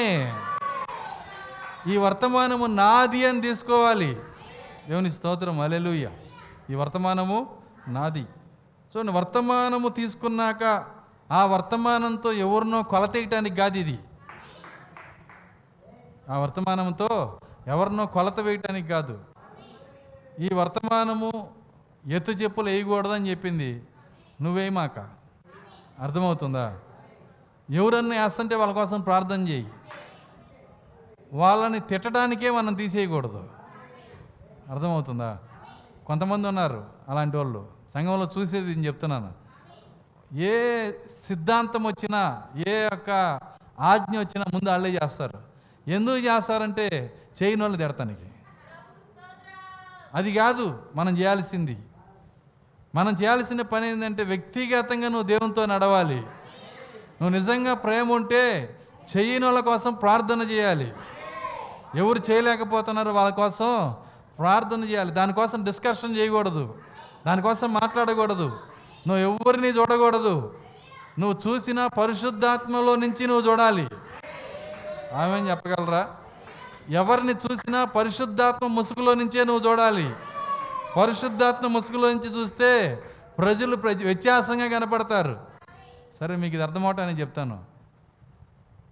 సమరయ స్త్రీ వాళ్ళ ఊరిలోనే మహా పెద్ద పాపాత్మురాలు. ఆమెను చెప్పగలరా? ఆమెను ఏమన్నారంటే, పొద్దున పూట మా కన్యకలు మా పిల్లలు బావి దగ్గర నీళ్లు తీసుకోవడానికి వెళ్తారు, నువ్వు వాళ్ళతో పాటు వెళ్తే మా పిల్లలు చెడిపోతారు, నీవు వాళ్ళందరూ వెనక్కి తిరిగి వచ్చినాక 12 గంటలకు వెళ్ళాలి. ఎక్కడికి? బావి దగ్గరికి. మిట్ట మధ్యాహ్నం పోవాలి. నువ్వు మా పిల్లలతో పాటు పోకూడదు అని ఆమెకి ఆర్డర్ వేశారు కనుక అర్థమవుతుందా? ఎవరైనా నీళ్ళు ఎప్పుడు తెచ్చుకుంటారు? పొద్దున పూట. ఏమో పొద్దున్నే రాలా, ఎప్పుడొచ్చింది? చూడండి, మధ్యాహ్నం పూట వచ్చింది. మధ్యాహ్నం వచ్చి ఏం చేసిందంటే, ఏమో వచ్చేటప్పుడు ఆమెకి ఎవరైనా తోడున్నారా? అక్కడ యేసుక్రీస్తున్నాడు, ఇటు ఆమె, ఇద్దరే ఉన్నారు. ఎందుకు ఒకటే వచ్చింది? ఆలోచన చేయండి. మనము కార్యములు వెనక్కి వెళ్ళి చూడాలి. ఎక్కడికి వెళ్ళినా ఆడపిల్లని ఎవరైనా ఒంటరిగా పంపిస్తారా? ఈ పోని వచ్చేవాళ్ళైనా ఒకళ్ళన్నా తోడు తీసుకొని రావాలి కదా. ఒక్కళ్ళంటే ఒక్కళ్ళు కూడా ఆమె వెనకాల రాలేదు. ఎందుకంటే ఆమె పాపాత్మురాలు గనక, ఆమెను వెలేశారు గనక, ఆమె భయంకరమైన సాక్ష్యం కలిగి ఉన్నది గనక, ఆమె ఊరి వాళ్ళ దృష్టిలో, ప్రజల దృష్టిలో పనికిరాంది, పాపాత్మురాలు, పాపిష్టురాలని ఒక ముద్ర వేశారు. కానీ పరిశుద్ధాత్మ కన్నులతో యేసుక్రీస్తు చూసేటప్పుడు ఆమె తన సొంత కుమార్తె అయి ఉన్నది. ఒకే మనిషి, చూసేది వేరుగా ఉంది. కాబట్టి దేవుని ఆత్మతో మనం చూడటం నేర్చుకోవాలి. దేవుడిచ్చే కన్నులతో మనం చూడటం నేర్చుకోవాలి. ప్రజలను ఆ విధంగా చూడాలి. అప్పుడే మనం దాన్ని అర్థం చేసుకోగలం. అప్పుడే మనం ఎత్తబడగలము. అప్పుడే మనం దీవించబడగలము. దేవుని స్తోత్రం, హల్లెలూయా. సో ఎస్తేరు ఎప్పుడైతే పెళ్లి చేసుకుందో హ్యాపీగా కోటలో సెటిల్ అయిపోయింది. అయిపోయిందా లేదా? చాలా సంతోషంగా కోటలో సెటిల్ అయిపోయింది. ఇప్పుడు ఎవరికి వస్తే ఏంటి, ఎవరికి రాకపోతే ఏంటి, ఆమెకి ఏ బాధ లేదు. కానీ ఆమె ఎప్పుడైతే ఇశ్రాయేలు పైకి ఆ శాసనం వచ్చిందో, వింటున్నారా? ఆ శాసనం వచ్చిన తర్వాత మొర్దెకై వెళ్ళి కదిలిస్తున్నాడు ఆమెని. నేను ఒక్కదాన్నే బతకాలనుకుంటున్నావేమో, అర్థమవుతుందా? చూపు మారుస్తున్నాడు ఇక్కడ. నువ్వు చూడాల్సిన చూపు ఏంటంటే, నీ యొక్క ప్రజల్ని కూడా కృప కలిగిన దృష్టితోనే చూడాలి. ఎస్తేరు యొక్క విజయం కూడా అక్కడే ఉంది. ఎంతమంది ఆమె చెప్పగలరు? ఎస్తేరు యొక్క విజయము, ఒకవేళ ఎస్తేరు నాకేంటి, నేను రాజకోటలో ఉన్నాను అని చెప్పి ఆమె పట్టించుకోలేదనుకో, అసలు ఈ బైబిల్లో ఎస్తేరుకి అదే రాసేవాళ్ళు కాదు. ఆమె కోసం ఆమె బతికున్నట్లయితే, ప్రజలను కరుణ కలిగిన దృష్టితో చూడకున్నట్లయితే, ప్రజల కోసం ప్రాణం పెట్టే స్థితికి వెళ్ళింది ఆమె. ఎందుకంటే ఆమె ఆ విధంగా రాజు ముందుకు వెళ్ళిందంటే ఏమైద్ది? వింటున్నారా? ఏమైద్దండి? రాజు ముందుకి పిలవకుండా ఎవరు వెళ్తారో వాళ్ళని అక్కడే చంపేస్తారు. ఎస్తేర్ మూవీ కొత్తగా తీశారు, మనం పాతది చూసాము, ఇంగ్లీష్లో ఉంది అది, దాన్ని చూడండి. ఆమె తాను చచ్చిపోతానా బ్రతుకుతానని భయంతో రాజు సన్నిధిలోకి తన ప్రజల పక్షమున ప్రాణం పెడతానికి వెళ్ళే ఆ యొక్క సన్నివేశాన్ని చాలాసేపు తీశాడు దాన్ని. మరి ఆ కటింగ్ నేను దాంట్లో తలరాయిలో పెడతాను చూడండి. ఆమె ఆ విధంగా నడుచుకుంటూ వస్తున్నప్పుడు అక్కడ ఆర్డర్ అయిందంటే, దాన్ని చూడంగానే సైన్యాధిపతికి అర్థమైపోయింది, రాజు యొక్క అనుమతి లేకుండా ఈ విధంగా రాజు దగ్గరికి వస్తుందంటే ఇప్పుడు నేను చేయాల్సింది ఏంటంటే కత్తి తీసుకుని ఆమె నరకాలని చెప్పి, రాజు ముందే రాణిని ఏం చేస్తున్నాడంటే కత్తి తీసి, కత్తి పైకెత్తి, అర్థమవుతుందా, ఇక నరకటానికి వేస్తున్నప్పుడు రాజు చెయ్యట పెట్టాడు. ఎందుకంటే దాన్ని ఆపగలిగినోడు రాజు హస్తం మాత్రమే. రాజు కృప ఇస్తేనే ఆమె బతికేది. ఎంత రానైనా రాజు యొక్క వాక్యానికి ఎదురు వెళ్ళకూడదు. ఎంతమందికి అర్థమవుతుంది నేను చెప్తుంది? నువ్వు ఎంత గొర్రెపిల్ల భార్యవైనా రాజు ఏ చట్టం పెట్టాడో దానికి నువ్వు లోబడి ఉండాలి. ఎస్తేరు యొక్క కథ దాన్ని చూపిస్తుంది అక్కడ. చూడండి, ఎప్పుడైతే ఆమె తన కోసం మాత్రమే కాదు ప్రజల కోసం కూడా కరుణ కలిగిన దృష్టిని చూసిందో, ఆమె విజయం అక్కడే ఉన్నది. ఎస్తేరు నీడ ఇక్కడ కూర్చుంది, నిజం ఎస్తేరు. మరి నీ విజయం ఎక్కడుంది చెప్పండి? నీ విజయం ఎక్కడుంది? నీ చుట్టూ ఉన్న వాళ్ళ పైన పళ్ళు కొరగటంలో నీ విజయం ఉందా చెప్పండి? చూడండి, వాళ్ళ గురించి నీ ద్వేషాన్ని ప్రకటించడం వల్ల నీ విజయం ఉందా? ఎక్కడ నువ్వు నిజమైన ఎస్తేరు అవుతావు? నీవు వారి పట్ల ప్రాణం పెట్టగలిగిన స్థితికి మారినప్పుడు, నీవు వారి పట్ల కరుణ చూపించగలిగినప్పుడు, వారి పట్ల దయ చూపించగలిగినప్పుడు ఎస్తేరు యొక్క జన్మ సార్థకమైందే. ఆ స్థితిలో అక్కడ మొద్దుకే అంటున్నాడు, నీవు ఇందుకే పిలువబడితేవేమో ఆలోచించు అన్నాడు. అన్నాడా లేదా? చదవండి, ఆ మాటను చదవండి. ఎస్తేరు గ్రంథము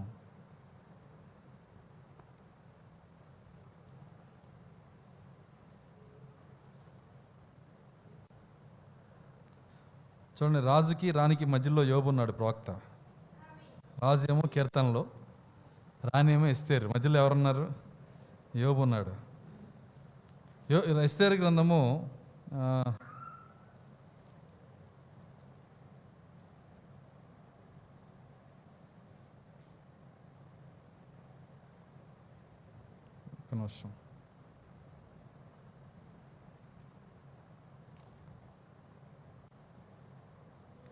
4వ అధ్యాయము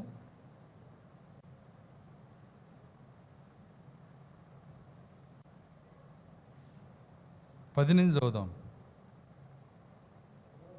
పిలువబడక పురుషుడే గాని స్త్రీయే గాని, పిలువబడక పురుషుడే గాని స్త్రీయే గాని రాజు యొక్క అంతర్గృహమున ప్రవేశించిన ఎడల బ్రతుకున్నట్లుగా రాజు తన బంగారపు దండమును ఎవరి తట్టు చాపునో వారు తప్ప ప్రతివాడు సంహరింపబడినన్న కఠినమైన ఆజ్ఞ కలదని రాజసేవకులందరికీ అతని సంస్థానంలోనున్న జనులందరికీ తెలిసే ఉన్నది.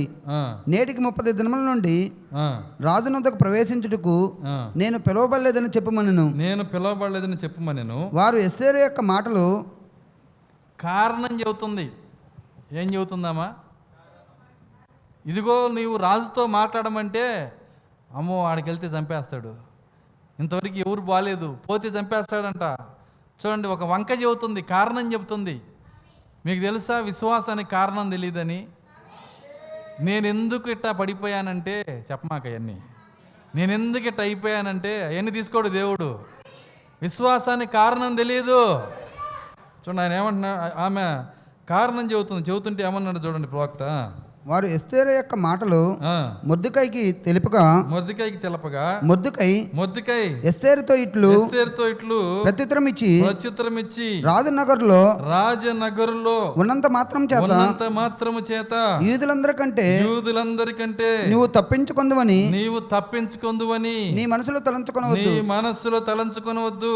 నీవు ఈ సమయమందు ఏమీ మాట్లాడక మౌనంగా ఉన్న ఎడల యూదులకు సహాయము విడుదలయు మరి యొక్క దిక్కు నుండి వచ్చును గాని నీవును నీ తండ్రి ఇంటి వారును. ఇప్పుడు ప్రమాదంలో యూదులు ఉన్నారనుకో మాక, ఒకవేళ నువ్వు గనక లేకపోతే, వింటున్నారా, దాని కొరకే ఎన్నుకోబడిన ఎస్తేరుకి కూడా ఎలాంటి వార్నింగ్ ఇచ్చాడో చూడండి. నేను లేకపోతే వధువే లేదు అని అనుకున్నావు అనుకో, నువ్వు లేకపోతే ఇంకొక వధువుని దేవుడు తీసుకొస్తాడు. కానీ నువ్వేమైపోతావు? నశించిపోతావు అంటున్నాడు. కాబట్టి ఏ పనిలో కూడా నేను లేకపోతే ఇంకెవరూ లేరు అనే మనసు నువ్వు రాకూడదు. ఎస్తేరుకే వార్నింగ్ ఇస్తున్నాడు అక్కడ. నువ్వు లేకపోతే ఇంకో దిక్కునిస్తాడు. నీ సంగతి ఏంటి? నువ్వు నశించిపోతావు అంటున్నాడు. తర్వాత చదువుదాం. నీవు ఈ సమయమును బట్టియే రాజ్యమునకు వచ్చితివేమో, ఈ రాజ్యమునకు రాణిగా వచ్చితివేమో ఆలోచించుకొనమని చెప్పాను. అర్థమవుతుందా? ఎందుకు వచ్చావు నువ్వు ఇక్కడికి? ఈ పని కొరకే నువ్వు వచ్చావేమో. పరిశీలన చేసుకో. నీ విజయం ఇక్కడే ఉంది. ఈ పని కోసమే. నువ్వు రానివ్వాలని రాలేదు, నీ పైన కిరీటం పెట్టాలని రాలేదు, నువ్వు రాజనగర్లో సంతోషపడాలని రాలేదు. అస్సలు పని ఏందంటే నశించిపోతున్న నీ చుట్టూ ఉన్నవారి కోసం నీవు కనికరం కలిగిన చూపుతో ప్రార్థన చేయటానికే దేవుడు నేను ఇక్కడ తీసుకొచ్చాడు. దేవుని స్తోత్రం, హల్లెలూయా. అది ఎస్తేరు అంటే. అప్పుడు ఎస్తేరు నీడైతే మనం నిజస్వరూపం. మనం ఎందుకు వచ్చాం? నేను ఎందుకు ఇక్కడ ఉన్నానంటే ఎత్తబోట్లో ఎగిరిపోవటానికండి. అర్థమవుతుందా? ఎగురుతో ఎగిరిపోవటానికి కాదు ఇక్కడ ఉంది. నీవు ఈ వర్తమాన విశ్వాసాలను చెప్పుకోవడానికి కాదు, డినామినేషన్లు తిడటానికి కాదు. నువ్వెందుకు ఇక్కడ ఉన్నావంటే నశించిపోతున్న నీ తోటి వారి కోసము ప్రార్థన చేయటానికి నువ్వు ఇక్కడ ఉన్నావు ఈరోజు. దేవుని స్తోత్రం, హల్లెలూయా. నేను ముగిస్తున్నాను, నేను గంట అయిపోయింది. కాబట్టి ఆమె ఎప్పుడైతే తను ఎందుకు ఇక్కడికి వచ్చిందో ఆ గడియను గుర్తుపట్టిందో ఆమె చేసిన పని ఏంటో తెలుసా? ప్రార్థన. ఏం చేసిందండి? ప్రార్థన. రాజు దగ్గరికి వెళ్ళటం ముందు ప్రాముఖ్యమైన కార్యం కాదు, ప్రార్థన. ఉపవాసం ఉండి ప్రార్థించిందంట. ఉపవాసం ఉండి ప్రార్థన చేసినప్పుడు రాజు మనసును దేవుడు మార్చేశాడు. కాబట్టి ప్రార్థన సంగతులను మార్చేస్తుంది. చూడండి, ఒక వ్యక్తికి గవర్నమెంట్ ఏం చేసిందంటే అడవి దాటి వెళ్తుంటే వాడికి రివాల్వర్ ఇచ్చింది. నువ్వు అడవి దాటి వెళ్తున్నావు కదా, దొంగలు ఉంటే మీరు కాపాడుకోవటానికి ఈ యొక్క తుపాకీ, పెద్ద తుపాకీ ఇచ్చిందంట. ఆ తుపాకీ తీసుకొని, లేకపోతే మిషన్ గన్ అనుకోండి, మిషన్ గన్ చంకగా తగిలించుకొని హ్యాపీగా వెళ్తున్నాడు. అంతలో ఏమైందంటే ఎదురుగా బందిపోటు దొంగలు వచ్చారు. వాళ్ళని చూడంగానే వెంటనే తుపాకీ కింద పడేసి రాయి తీసుకుంటున్నాడు. అర్థమవుతుందా నేను చెప్తుంది? వాళ్ళని చూడంగానే తుపాకీ కింద పడేసి వాళ్ళ మీదకి దాడి చేయడానికి ఏం తీసుకుంటున్నాడు? రాయి. అప్పుడు వాడిని ఏమంటాం మనం? బుద్ధిహీనుడు అంటాం కదా. ఆ బుద్ధిహీనులు ఎవరో కాదు. అర్థమవుతుందా? మనకి అత్యంత శక్తివంతమైన ప్రార్థన అనే ఆయుధం ఇచ్చాడు. మనం దీన్ని వాడకుండా చిన్న చిన్న రాళ్ళు తీసుకుంటున్నాం సమస్య మీదకి. పరిష్కారాలనే రాళ్ళు ఎత్తుక్కుంటున్నాం. ఏ పరిష్కారం నీకు పనిచేయదండి. ప్రార్థనే నిజమైన పరిష్కారం. ప్రార్థన అత్యంత శక్తివంతమైన ఆయుధము. ఏమని రాస్తుంది ఇక్కడ? ప్రార్థన అత్యంత శక్తివంతమైన ఆయుధం. పరిష్కారం అనే రాళ్ళ కోసం ఎతకమాకండి. శత్రువు రాళ్ళ దెబ్బలకు కింద పడిపోడు. ఇది మిషన్ గన్, ఇది అనుబాంబు. ఇది కనుక వాడిని ఎత్తిన పడేసావంటే ఇంకా వాడు సర్వనాశనం అయిపోతాడు. కాబట్టి మనం క్రీస్తుని వెంబడించేటప్పుడు ఈ కార్యాలన్నీ మన హృదయంలో ఉండాలి, మన జీవితంలో ఉండాలి. చూడండి, ఆ యొక్క ఏ సమయం కొరకు ఆమె అక్కడికి వచ్చిందో ఆ సమయాన్ని ఆమె గుర్తుపట్టింది. దాని ప్రకారం ఆమె జీవించింది. ఇంకొక కార్యం చెప్పి నేను ముగిస్తా. అబ్రహాము యొక్క శరీర మార్పు ఎప్పుడు జరిగింది? అబ్రహాము యొక్క శరీర మార్పు ఎప్పుడు జరిగింది? నేనే చెప్తా. చాలాసార్లు చెప్పాను, మర్చిపోయారు మీరు. మరి నేనే చెప్తా. అబ్రహాము నశించిపోతున్న, కాలిపోబోతున్న ప్రజల కోసం ప్రార్థన చేశాడు దేవుని సన్నిధిలో. చేశాడా లేదా? అయ్యా, తెగిస్తున్నాను, నీతో ప్రార్థన చేయడానికి నాకు భయంగా ఉంది. ఒకవేళ 50 మంది ఉంటే, 45 ఉంటే, 40 ఉంటే, 25, 20, 15 అన్నాడు. ఏంటయ్యా నీ ప్రార్థన బేరం ఆడుతున్నావు? ఎందుకోసం నీకు తప్పనెందుకు? వాళ్ళు నశించిపోయేవాళ్ళు, వాళ్ళ గురించి నీకెందుకు? అయ్యా, నశించిపోయేవాళ్ళైనా నీతిమంతులు ఉంటారయ్యా, అందులో దేవుని పిల్లలు ఉంటారయ్యా. వాళ్ళ పట్ల దయ కలిగి ఉన్నాడు. ఎప్పుడైతే ఆ దయని దేవుడు చూశాడో అంతే, గెరారులో శరీర మార్పు జరిగింది. నెక్స్ట్ చిత్రమే శరీర మార్పు. ఎప్పుడైతే కెమెరా నశించిపోయే వారి కోసం అబ్రహాం ప్రార్థించడం కెమెరా చూసిందో, తర్వాత కెమెరా ఏంటి? 16 సంవత్సరాల అబ్రహాం అక్కడ నిలబడ్డాడు. ఇప్పుడు కెమెరా మీ దగ్గర ఏం చూడాలి? చెప్పండి, ఏం చూడాలి? నీ చుట్టూ ఉన్నవారి కోసం భారంతో, దయగలిగిన హృదయంతో ప్రార్థన చేయటం చూసినట్లయితే అప్పుడే నీకు శరీర మార్పు. దేవుని స్తోత్రం, హల్లెలూయా. దానికోసమే మనం ఈ రంగం మీదకి వచ్చాము. 2 కారణాలు చెప్పా, చాలకపోతే ఇంకో కారణం ఇస్తా. అర్థమవుతుందా? 2 లేక 3 అన్నాడు. యోబుకి 2 ఆస్తి ఎప్పుడు వచ్చింది? పోయిన ఆస్తికి 2 ఎప్పుడు వచ్చింది? తనను అధ్యాయాలు తిట్టిన స్నేహితులు. ఎంత తిట్టాడండి? ఒక అధ్యాయం తిట్టారా? 2 అధ్యాయాలు తిట్టారా? ప్రతి అధ్యాయం యోబుని తిడతామే. అలా తిట్టిన స్నేహితుల కోసం ఏం చేశాడంట? ప్రార్థన చేశాడు, బలర్పించాడు. అలా తగ్గించుకొని వాళ్ళపైన దయ చూపించే మనసుకి యోబు ఎప్పుడు వచ్చాడో 2 ఆస్తి యోబుకి ఇచ్చాడు. అక్కడ ఆ మాట చక్కగా రాసి ఉంటుంది. చివరికి దాన్ని చదువుతాం. యోబు గ్రంథము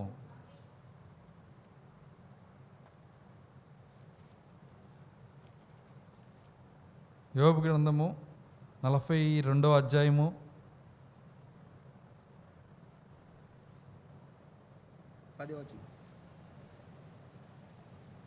10వ వచనం.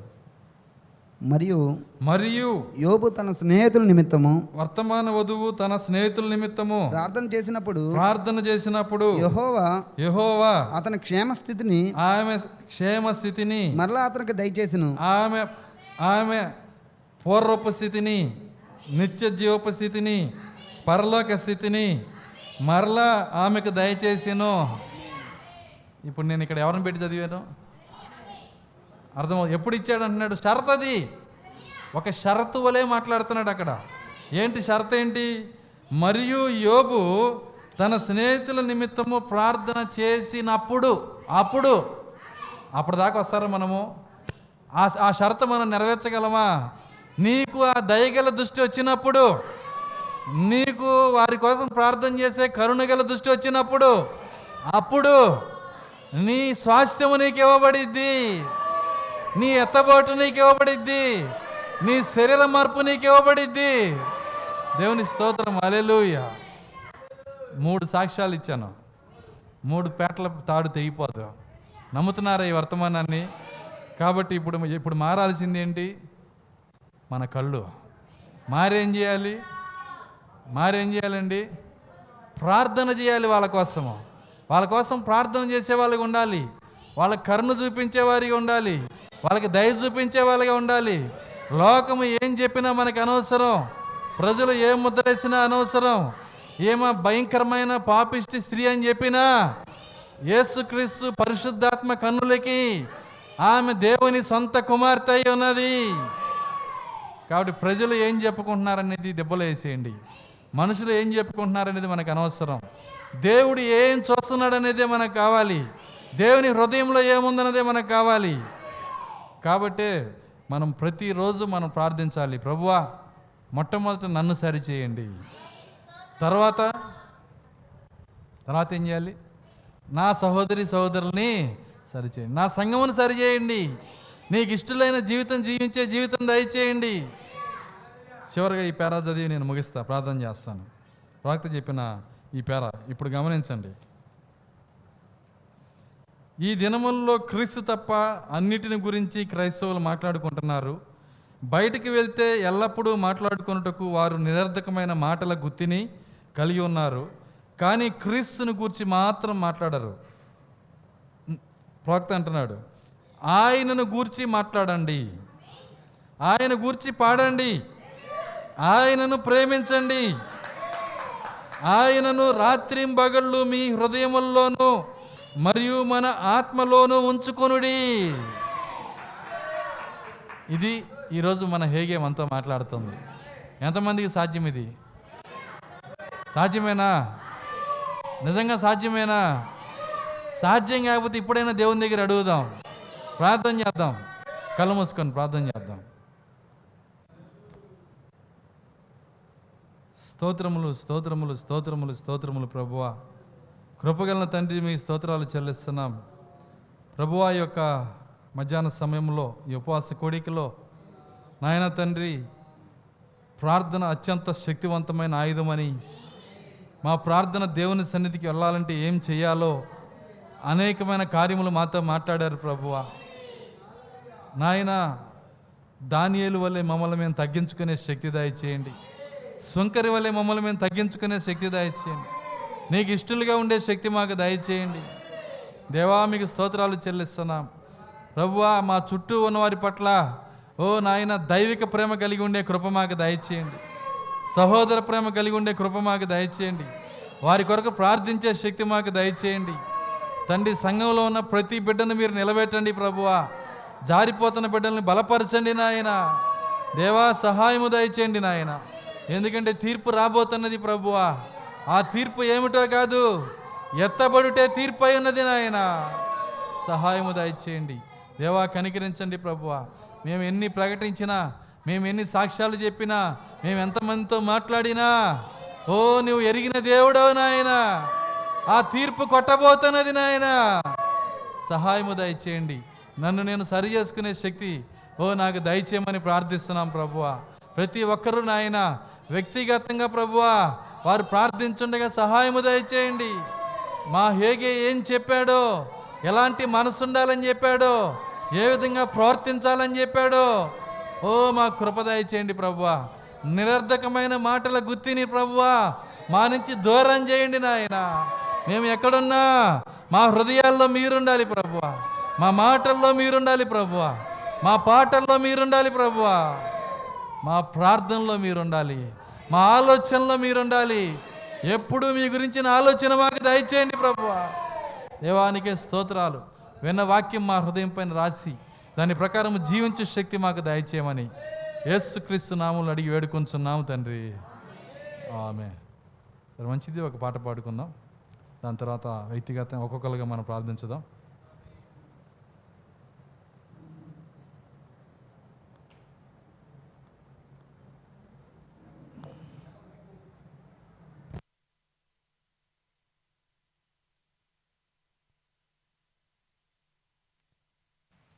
హల్లెలూయా.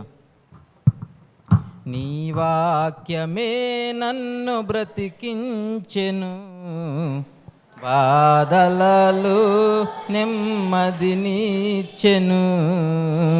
నీ వాక్యమే నన్ను బ్రతికించెను, బాధలలో నెమ్మదినిచ్చెను. కృపా సత్య దయా శక్తి సంపూర్ణుడా, వాక్యమయ్యున్న యేసు వందనమయ్యా. కృపా సత్య దయా శక్తి సంపూర్ణుడా, వాక్యమయ్యున్న యేసు వందనమయ్యా. నీ వాక్యమే నన్ను బ్రతికించెను, బాధలలో నెమ్మదినిచ్చెను. నీ వాక్యమే నన్ను బ్రతికించెను, బాధలలో నెమ్మదినిచ్చెను.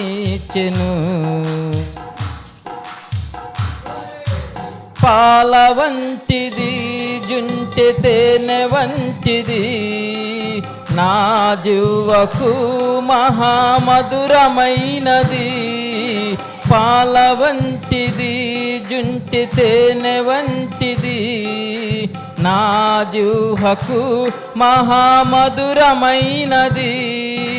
మేలిమి బంగారు కన్న మిన్నైనది, మేలిమి బంగారు కన్న మిన్నైనది. రత్నరాసుల కన్నా కోరదగినది, రత్నరాసుల కన్నా కోరదగినది. నీ వాక్యమే నన్ను బ్రతికించెను, బాధలలో నెమ్మదినిచ్చెను. నీ వాక్యమే నన్ను బ్రతికించెను, బాధలలో నెమ్మదినిచ్చెను.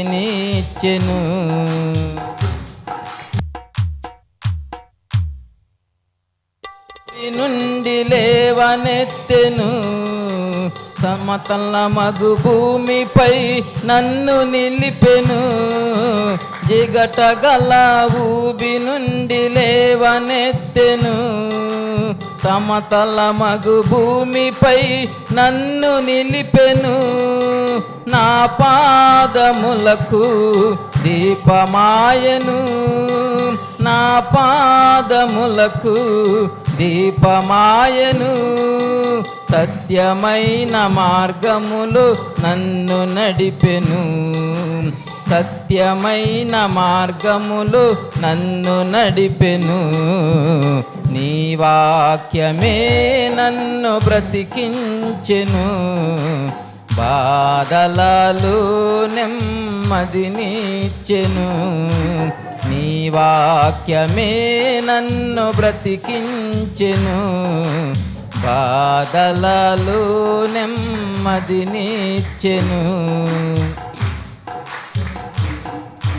శత్రువులను ఎదుర్కొనే సర్వాంగ కవచమై యుద్ధమునకు సిద్ధ మనసు నిచ్చుచున్నది. శత్రువులను ఎదుర్కొనే సర్వాంగ కవచమై యుద్ధమునకు సిద్ధ మనసు నిచ్చుచున్నది. అపవాది వేయుచున్న అగ్ని బాణములను, అపవాది వేయుచున్న అగ్ని బాణములను ఖడ్గము వలె అడ్డుకొని ఆర్పివేయుచున్నది. ఖడ్గము వలె అడ్డుకొని ఆర్పివేయుచున్నది. నీ వాక్యమే నన్ను బ్రతికించెను. నెమ్మదినిచ్చెను. నీ వాక్యమే నన్ను బ్రతికించెను. బాధలలో నెమ్మదినిచ్చెను. కృపా సత్య దయా శక్తి సంపూర్ణుడా, వాక్యమయ్యున్న యేసు వందనమయ్యా.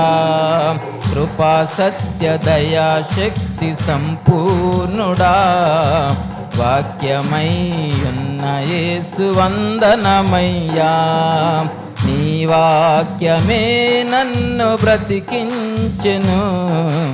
బాధలలో నెమ్మదినిచ్చెను. నీ వాక్యమే నన్ను బ్రతికించెను.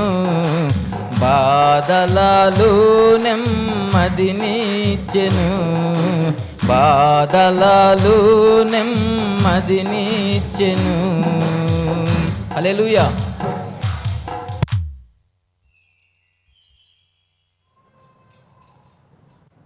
మంచిది. మరి ఒక్కొక్కరుగా మనము ప్రార్థించుదాం. మరలా ప్రార్థన అవసరతలు చెప్తున్నాను, గుర్తుంచుకోనండి. మరి ప్రార్థించే వాళ్ళు ఈ అంశాల కోసం ప్రార్థించాలి. మరి రేపు ఆదివారము ఆరాధన కొరకు, తర్వాత మరి ప్రభురాత్రి భోజన ఆరాధన కొరకు 2 ఆరాధనల్లో దేవుడు మనతో మాట్లాడే విధముగా సో జాగ్రత్తగా గమనించండి. మొట్టమొదట రేపు ఆదివారం ఆరాధన, దాని తర్వాత మరి ప్రభురాత్రి భోజన ఆరాధన, దాని తర్వాత 3వ కార్యము చర్చి యొక్క స్థలము కోసము. దేవుడు ఏ స్థలం మనకి కలుపుతాడో మనకు తెలియదు. దీన్ని పెద్దదిగా చేయటానికి దాన్ని దేవుడు నడిపించే విధముగా. అంతేకాదు మరి ఎవరైతే మరి చర్చికి మరి ఆర్థికంగా దేవుడు సహాయం చేస్తామని చెప్పున్నారో, కానుక ప్రకటించారో, వాళ్ళు ఇవ్వగలిగే శక్తి దేవుడు వాళ్ళకి ఇచ్చే విధంగా దానికోసం కూడా ప్రార్థించండి. ఇంకా మిగిలిన వాళ్ళు కూడా ముందుకు వచ్చే విధంగా ప్రార్థించండి.